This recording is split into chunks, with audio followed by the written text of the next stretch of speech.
Good afternoon to everyone and welcome to this session. I am very pleased to introduce you our next speaker, Brian Reed, who is the Director of Cybersecurity Strategy and also the Cybersecurity Evangelist at Proofpoint.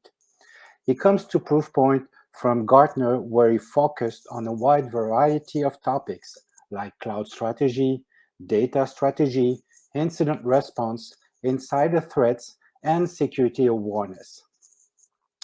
Since 2015, he published over 50 thought-leading research notes at Gartner, including cool vendors reports, market guides for digital forensic and incident response services, and security awareness training, risk management research, as well as the last two Gartner Magic Quadrants for enterprise DLP. What an impressive resume you have, Brian. And I can't wait to see your next presentation named the top 10 biggest and bolder insider threat incident of 2020 to 2021. Without any more waiting, Brian, this session is yours. Great. Thank you so much for the introduction and super excited to be here with everybody. So this is an interesting session in a way. There's a couple of things that I'm going to put into the chat, and I know that we're going to do some questions and answers along the way, but we do have both a blog post on our website at proofpoint.com, as well as a link to go download the ebook that goes along with this presentation for the top 10 biggest and boldest insider threat incidents of 2020 and 2021.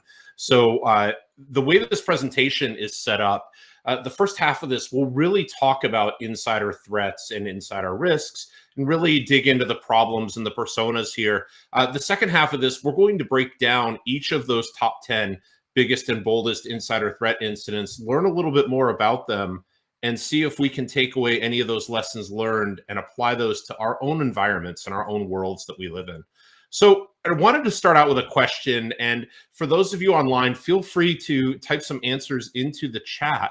But I wanted to start out with a question of what percentage of breaches in the last year do you think were the result of some form of human element or human interaction in 2020? So we had a number of breaches if you looked at the news reports out there. But if you want to go ahead and put a number into the chat window and take a guess as far as what percentage of breaches you think involved some sort of human element or human interaction, please feel free to do so.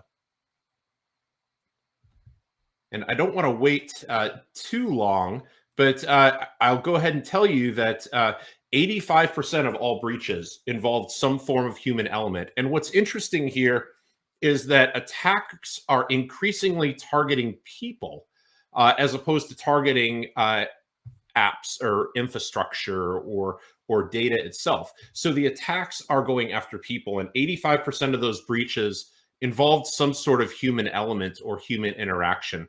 And this comes from this year's Verizon 2021 data breach investigation report. What's also interesting is 61% of breaches involved credentials. And in fact, the two most sought after data types now today in breaches are credentials and personal data. And if you think about this, this makes a lot of sense because attackers want to learn more about your environment. They want to learn more about who they're attacking and why they're attacking them. But they also want to set themselves up to where they can move not just higher up in the organization, but they can move laterally. They can better understand how your organization works. And to do this, if I understand the kinds of information that are flowing around your environment, if I can not just escalate to greater privileges, but if I can get similar privileges in case my account that I'm using to exploit gets reset, this makes a lot of sense. What's also interesting is Verizon noted that only 3% of the breaches that they uncovered involve the active exploitation of a vulnerability. So the vast majority of attacks are certainly going after people as opposed to infrastructure. Now, obviously, Proofpoint has an insider threat management product. We have a number of customers. We actually have thousands of customers that have our insider threat management platform and capabilities. And we actually surveyed a little over 300 of those customers. What we wanted to look at was we wanted to look at some of the events that we were seeing in a pre-COVID world So if we look back to March of 2 years ago until February of 2020, and then the kinds of events that we were seeing, particularly at the start of COVID, that first 11 to 12 months of the COVID period, starting in March 2020 to the end of the first quarter of 2021. And some of these events that we saw and alerts that we saw are pretty obvious. So people connecting unsanctioned or unlisted or unapproved USB devices like storage drives, USB thumb drives, but also things like printers and scanners so that they could get their jobs done. Because many people were just completely removed from their office environment. They had to think about, how do I get my day-to-day job done in a physical location or someplace that I'm not necessarily used to working. Not everybody had a home office. Not everybody had a space that they could get things done. So if you look at some of these alerts, a lot of these make a lot of sense and they correlate to the kinds of things that we would expect to see from good people who are just trying to get their jobs done. But some of these are pretty interesting, particularly if we go down and look at number 8 and number 10. People installing not just unsanctioned or unapproved software, but people actually installing hacking or spoofing tools or security tools, and people trying to go in and defeat some of the, specifically some of the endpoint security controls on your endpoints should not be a huge surprise, because people might be looking at, hey, I'm trying to get my job done. The security software on my endpoint is really slowing things down. What can I do to counter that? So if we think about another question here, there's a lot of times we think about with the insider threat, we think about a number of different kinds of users or user personas out there. And if you think about it, what user personas are you most concerned with from an insider threat perspective within your own organization? And there's potentially some very funny answers to this question. You might have, for instance, you might be concerned about your executives. You might be concerned about your board of directors. But you might be concerned about the careless or the accidental people in your environment. So there's a number of different kinds of personas. When we talk about insider threats, it's not always that malicious person that wants to come in and steal information and do bad things. There's a lot of different kinds of user personas that we really want to be concerned with when we look at tackling the problem. I'm going to go into 3 main user personas that we think about here at Proofpoint when we think about the insider threat problem. And the first one is this notion of the negligent user. And this user could be just a good person that's making bad decisions with good data. It's really that well-meaning person that's just accidental or careless or doesn't understand the proper protocols to get things done. And they're just simply trying to do their job, but mistakes happen. And negligence is not somebody trying to be willfully malicious or willfully wrong in what they do. They're just, they might need additional training. They might need somebody to educate them on the proper ways to use the applications they have or to share the data that they're trying to share. And there's a lot of different ways that we can protect from negligence, but it really revolves around training these users as well as setting up some guardrails to help predict some of the mistakes that might happen and help prevent some of those mistakes and negligent actions from happening in the future based upon some of the things that we might know about, not just that user specifically, but maybe that department. Maybe you have a department in your organization that tends to work with a lot of suppliers or a lot of third parties. And this might be one where you really want to reinforce training around things like sensitive data handling and how to properly share documents with people outside of your organization. So a lot of times this goes back to proper training and people understanding the tools and the policies and the process and procedure for getting things done with their jobs. Certainly in light of the fact that many of us are remote, many people are using cloud storage and cloud applications. So really highlighting the training of which applications are in scope, what should somebody be doing? Do you need to apply additional protections to a file before you share it in Box or Dropbox or OneDrive? Do we need to tag that file in a certain way or encrypt it? These are all things that we could do. The part about guardrails is interesting. We might have people that we're allowing to use both their work email and their personal email from an endpoint. we might want to continue to allow them to check their personal email, but we might want to use an additional guardrail technology like browser isolation that we can prevent them from attaching a file to their own Gmail or their own Outlook.com webmail. Or control them from being able to download things from their OneMail to their local desktop. So there's things that we can put in place to set up those guardrails where we might want to give certain types of access and activity to users, but we want to make sure that they're not leaking data. We want to make sure that they're not making mistakes in ways that might be obvious. The second kind of persona that we think about is the compromised user. And this could be somebody that clicks on a link in a phishing email or has their account taken over outright, or somebody is masquerading around with their privileges. And at Proofpoint, for those of you who are Proofpoint customers or are very familiar with Proofpoint, you've probably heard of the term VAP before, which stands for very attacked people. And this usually focuses on people that have a high amount of vulnerability. They have a high likelihood that they're going to get attacked, but they also tend to have a lot of really strong privileges. So very attacked people or very attacked persons could also stand for vulnerability, attack, and privilege. And what we're seeing here is this isn't just related to email and phishing. One of the things that we've seen in light of the move to cloud is for those of you who use things like Office 365 or Google Workspace or Salesforce, there's hundreds, if not thousands or tens of thousands of these cloud applications that plug into those platforms. And when you're allowing access into your Office 365 tenant with a third-party application using something like OAuth, the potential for OAuth application abuse is high.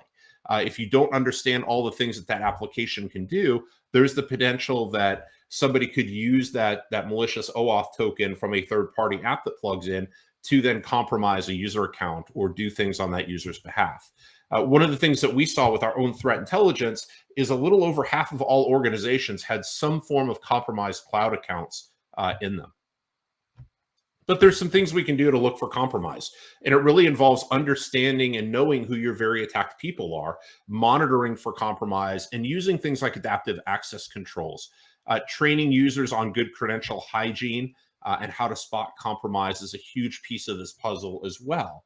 So how do I know how people have good credential hygiene? Are they using a strong password? Do they have multi-factor authentication turned on?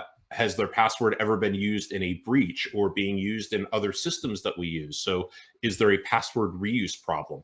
And then finally, as I mentioned with OAuth apps, are we properly governing? Do we understand all the different third-party applications somebody might be adding to Salesforce or to Office 365? So really understanding, do we have people that are using unsanctioned cloud applications in our environment? Now, the third type of user persona is the one that people think about most when they think about the insider threat problem, and it's the malicious user. And this is somebody who is willfully taking a negative action and doing something against your organization. So this is the disgruntled employee. This is somebody trying to take information or steal money from you. This is somebody who might be doing this for any number of reasons.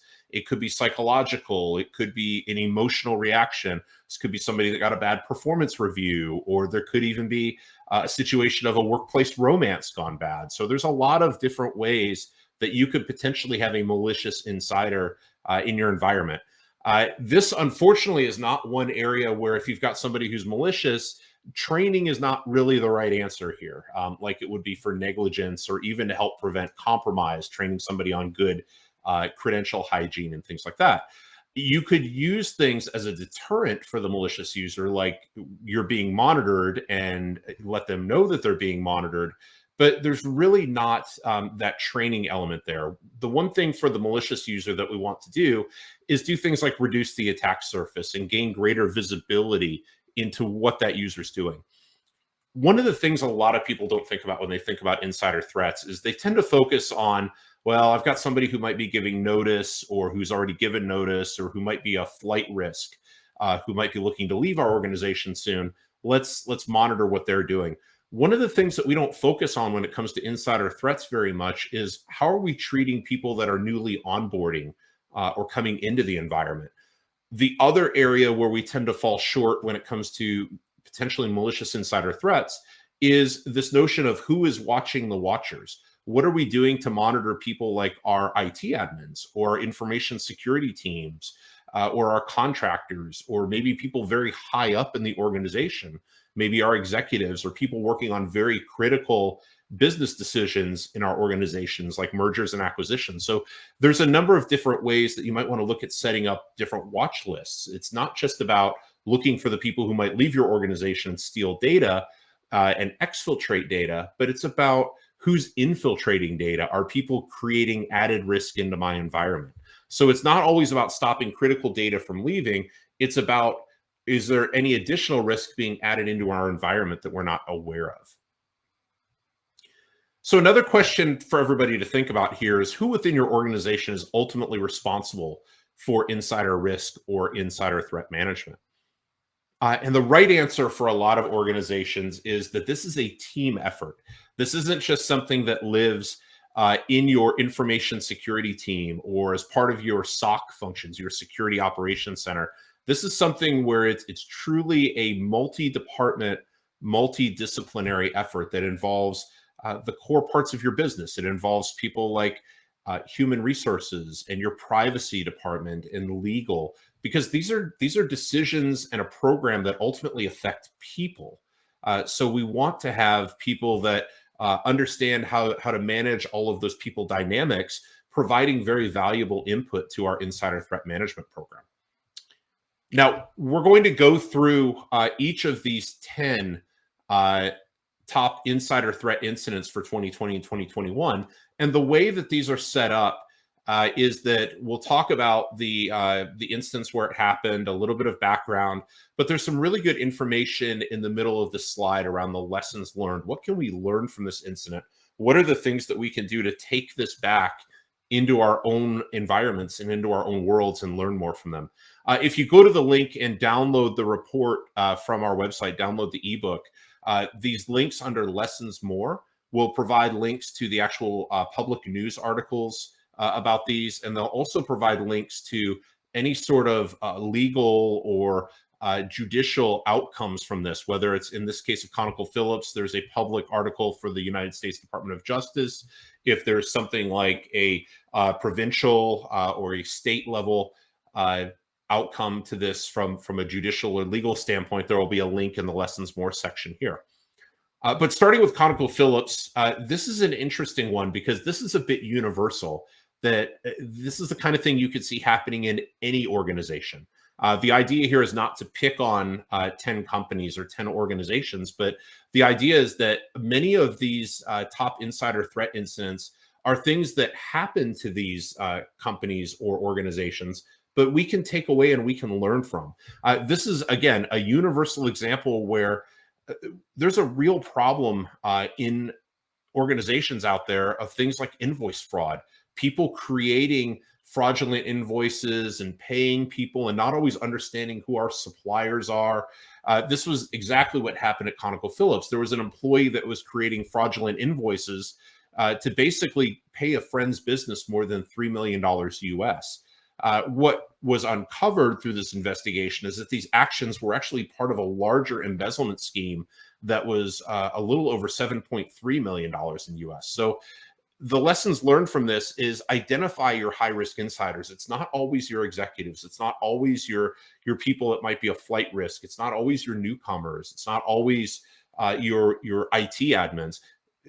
People that handle money, people that process invoices, people that pay suppliers or work with third-party relationships are a huge source of potential financial fraud in your organizations. And they might be worthy of building some programs and some additional controls around to better understanding how they move.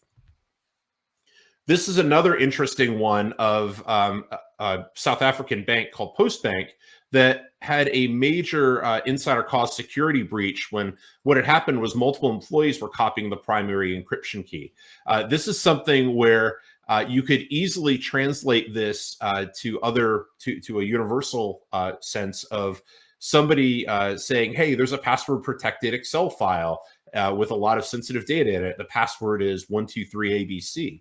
So while this was using a primary encryption key to encrypt and decrypt information, this could very easily be said about the classic case of, oh yeah, just use this password to go log into this spreadsheet and get all this protected information. So again, when you're in a regulated environment like a financial institution, you have a number of different compliance initiatives in there. But this is one of those where certainly oversharing information and not operating on a least privilege or need to know basis is something that turned around and was very negative. This is an interesting one with the United States military. So this is an example of good people trying to do the right thing and trying to be diligent in their job, but using a very poor way to do it. So what happened was there were a number of U.S. military that were trying to memorize and understand and better train for the different security protocols around protecting nuclear weapons. Well, what happened is they were using an unsecured flashcard application online that was not approved. It was not sanctioned. And they were busy using this unsecured flashcard learning app to document all of these protected protocols for nuclear weapons. And this was going on for a number of years. So again, this proves that even those who are acting with the best of intentions can have a negative outcome if you're not using the approved and sanctioned and proper way to do things. Again, this was people in the military out to protect not just United States citizens, but citizens of the world. And, again, good intentions here, but using improper applications, things that aren't vetted and secured and sanctioned, going terribly wrong. This case of Microsoft, and there's been a number of these, not just with Microsoft, but a lot of global IT providers out there. You could very much replace the word Microsoft here with any of them. And some of these have happened throughout the course of history, but this was a case that was pretty egregious where Microsoft had stored some customer information on unsecured servers. This involved 250 million customer records over the course of 14 years.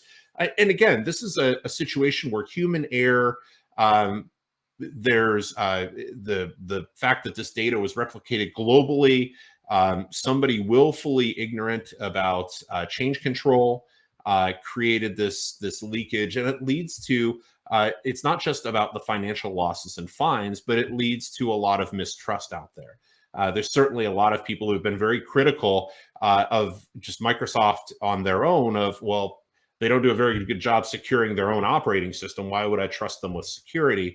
And having things like this in the news about misconfigurations then just further feeds into some of those perceptions out there. But we really need to be diligent that change controls and understanding how we do change control management is a huge potential for an insider threat there. And it might not necessarily be a truly malicious insider threat. It might be somebody acting in an accidental or careless or negligent way. This is an interesting one at Twitter. What had happened was a cyber criminal ring that was led by a Florida teenager actually coerced a Twitter employee to giving up some credentials for some internal Twitter admin tools. And it led to takeover of some of those little blue checkbox accounts.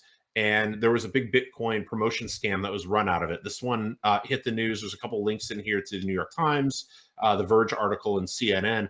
But this really led to some scrutiny around how many of these social platforms handle security and privacy practices. And it really, again, talking about Microsoft feeding into some of those misconceptions out there of, the platform being able to secure itself or not.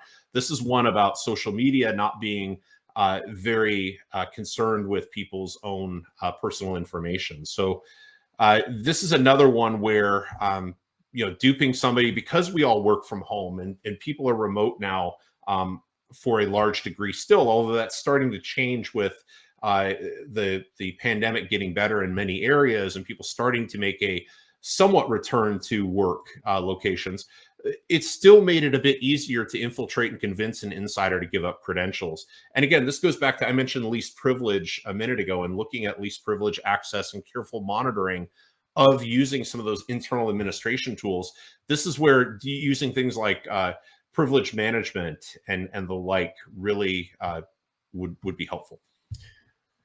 This is an interesting one around a rural water district in Kansas, Ellsworth County Water. And this was somebody who had actually an internal employee that had been tampering with some of the water treatment process that was going on, and in doing so, ended up putting a couple thousand people at risk and some wholesale customers across a number of counties in Kansas. So this is what's interesting about this is that this isn't just like a lot of losses that we hear about. Obviously, we've heard about things like ransomware in the news, and there can be data destruction, data losses, and certainly financial losses there.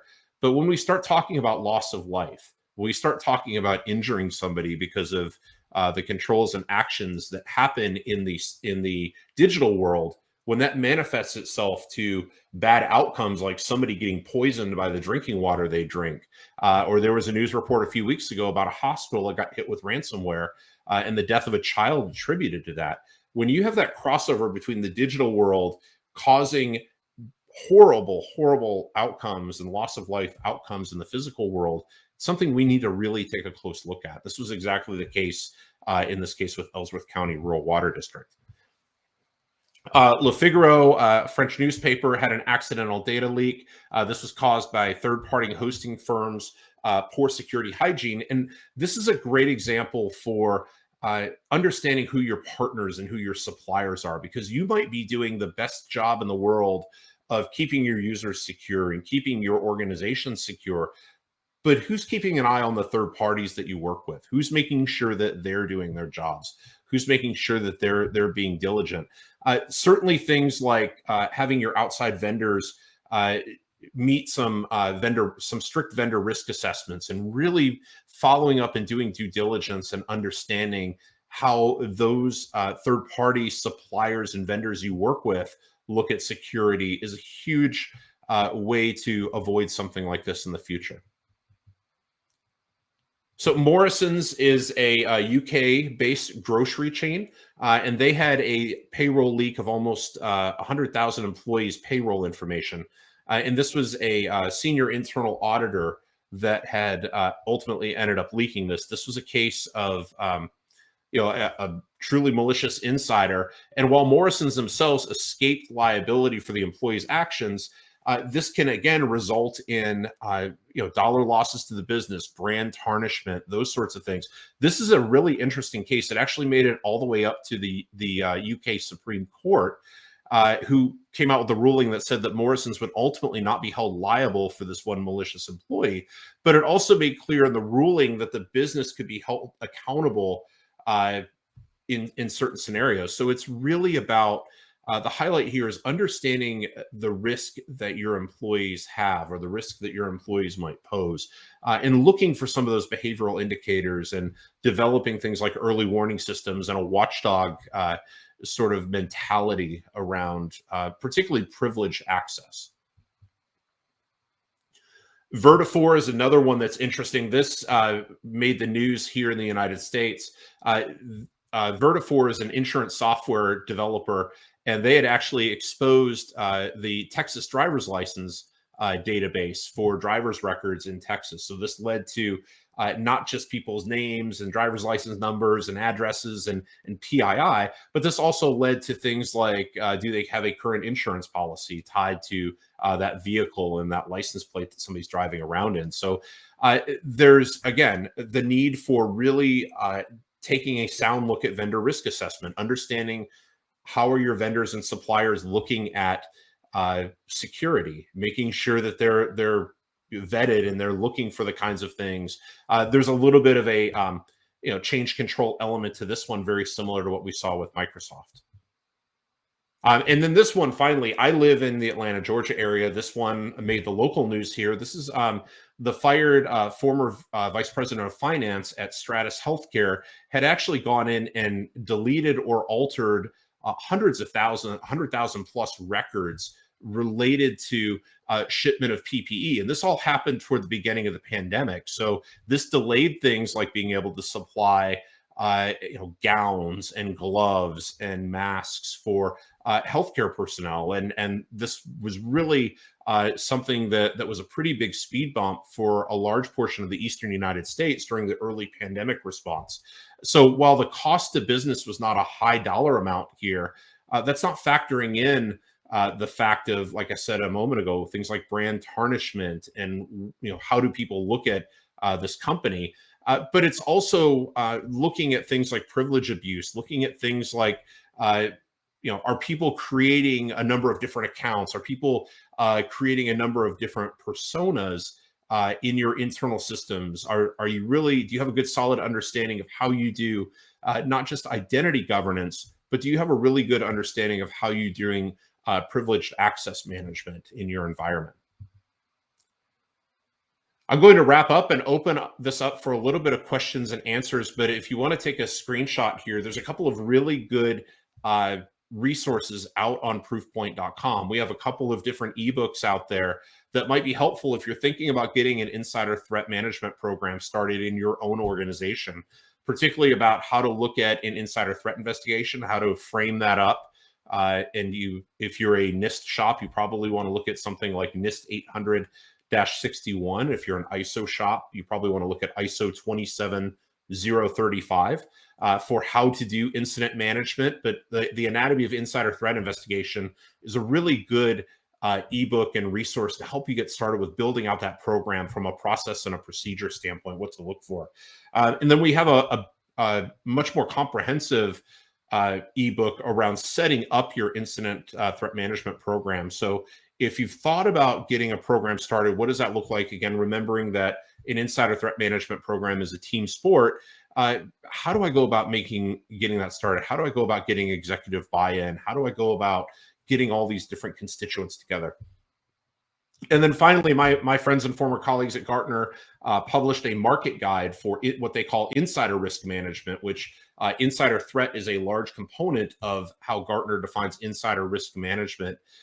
We have a free reprint, so you don't need to be a Gartner customer or a Gartner client to be able to download the market guide from us. We have a complimentary copy on our website into Gartner's market guide for insider risk management. So you can learn a little bit more about how Gartner and the analyst community looks at the insider risk management problem. With that being said, I think we're going to open it up for a little bit of questions here with the last 10, 15 minutes of the session. So go ahead. That's right. Thank you so much, Brian. That was very, very interesting. So please don't hesitate to ask any question in the small window from the web page. But I do have a question for you, Brian. The first one is, what is the cause of most insider threat incidents? Yeah, so I talked about those three main user personas there, and Proofpoint worked together with IBM and the Ponemon Group in 2020, and we actually have a report on our website called The Cost of Insider Threat. There's some pretty interesting data from that report. I pointed out the negligent user is, if you look at the number of insider threat incidents, negligence is far and away the number one cause of insider threats. It's about 62% of all insider threat incidents are due to that negligence or carelessness or accidental behavior. Malicious users are a little under 25%, and the rest are due to a little under 20% is just dedicated to people that are compromised or accounts that are compromised. What's interesting is on a per incident cost basis, the cheapest incidents to resolve are the negligence cases. So those are usually the lowest cost, but they happen the most. The ones that are most expensive are actually the cases where somebody's account's been compromised, because you have to go through and clean that up and track that and all of that. So there's a lot more behind those cases of somebody truly being compromised. And then the malicious, like I said, happens about 25% of all insider threat incidents that Ponemon and IBM and Proofpoint looked into. But it's right in the middle of the cost equation. So really, it's again, the volume size, it's going to be negligence. The expensive side and cost side, it's going to be cases of compromise. Okay. I have a second question for you, and it's always money matters. How expensive, and it's a very interesting question, because when we're talking about cybersecurity, it's always talking about money, money, money. So how expensive are insider threat incidents? Yeah, so the cost of insider threat report goes into some of these in detail, but the average compromise incident, which I said was the most expensive on a per incident basis, I think we profiled, or Ponymon, IBM, and Proofpoint profiled over 400 companies. The average cost was a little over $600,000 per incident. And what's interesting is the average organization profiled averaged about 2 insider threat incidents per month. So if you annualize that number, this is potentially an $11 to $12 million problem and up for a lot of organizations. So it could be potentially more. If I mean, we went through some of those top ones, and some of the dollar amounts on those were pretty daunting. That also doesn't factor in some of those indirect costs like brand reputation and brand tarnishment. I understand. And I think we do have time for another one. We still have a few times. So should we run our insider threat program out of the SOC or with our other security operations? Yeah, so this goes back to the part of the presentation where I talked about insider threat management is really a team sport. And one of the problems we have with a lot of the security tools that we tend to buy is a lot of us as CISOs and CIOs have tried to do what I would call CapEx our way out of the problem. Let's go buy a shiny new toy to solve this. Let's go buy some product from some vendor and everything will be better. And it doesn't work out that way. And this is exactly why running your insider threat management program just out of your SOC is not a good recipe for success.